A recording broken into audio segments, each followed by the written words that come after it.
बतिया बताई कैसे, दिलवा के बतिया बताई कैसे, पियवा खाड़ अंगनवा बोलाई कैसे, पियवा खाड़ अंगनवा बोलाई कैसे।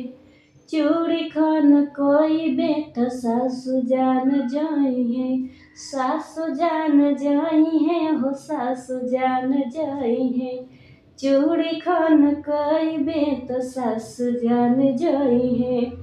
माथवा के बिंदिया दिखाई कैसे, अरे माथवा के बिंदिया दिखाई कैसे, पियवा खाड़ अंगनवा बोलाई कैसे, पियवा खाड़ अंगनवा बोलाई कैसे।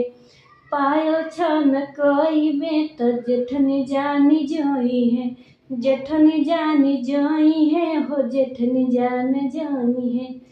पायल छन कोई बेट जेठनी जान जोई है। मेहंदी महावर दिखाई कैसे, अरे मेहंदी महावर दिखाई कैसे, पियवा खाड़ अंगनवा बोलाई कैसे, पियवा खाड़ अंगनवा बोलाई कैसे।